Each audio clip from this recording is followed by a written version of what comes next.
Hi, I'm Jolie Gillibo, and this tutorial is about cleaning brushes, so I figured we'd just start right here. First, let me just tell you a little bit about brushes. This is my collection here, so you know what we're dealing with here. This is a new bristle brush. See, white, clean. It's a filbert, which means it's rounded. They're one of my favorite kind of brushes to paint with. Tend to get softer edges. Let's see if I can put that there so you can see. So, just so you know what we're talking about here, we've got the bristles. You know what those are. Bristles. And this, the metal part, is called the ferrule. And of course, the handle. Wow, there. So, oil painting brushes you typically use at an easel, oil or acrylic, or are going to be long handle brushes. And typically brushes that you'd use at a desk where you're kind of here are going to be shorter handle brushes. Usually watercolor brushes are shorter handles and oil or acrylic are longer, because that way you can kind of use different approaches. And there are different ways to hold the brush. So it kind of makes things easier for you. So this is a filbert. And these are rounds. And these are what I use mostly. They come in three typical styles. The bristles are either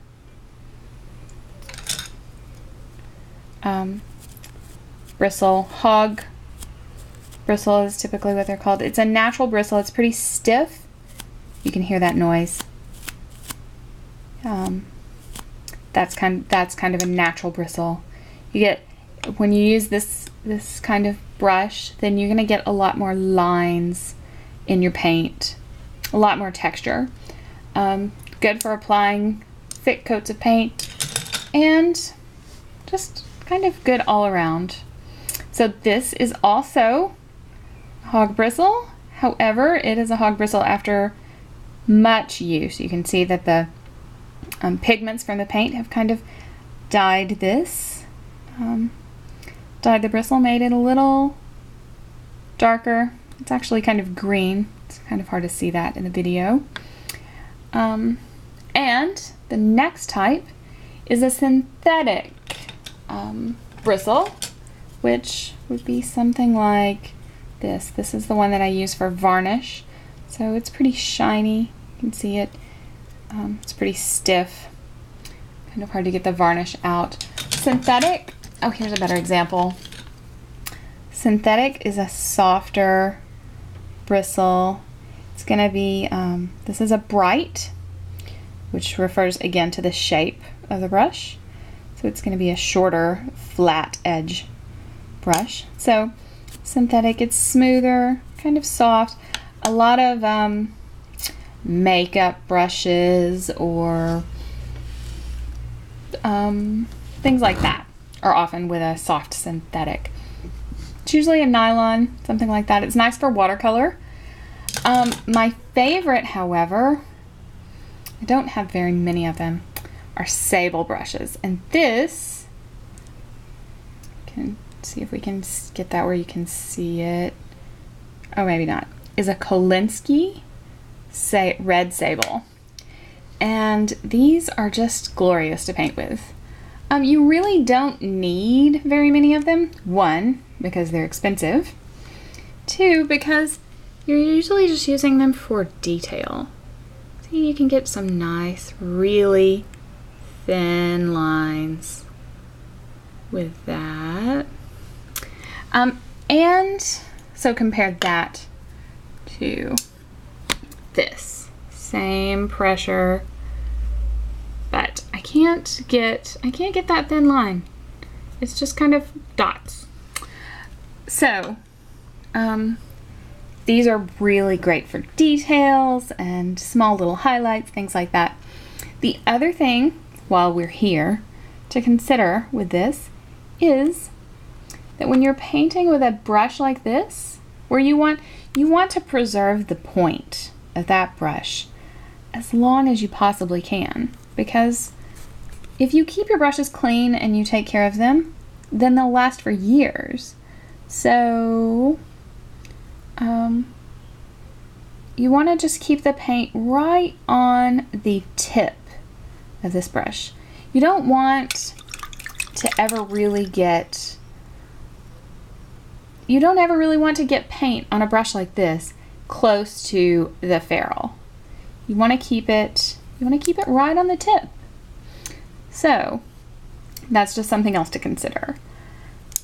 And when I say brushes can last for years, this brush here is more than 16 years old.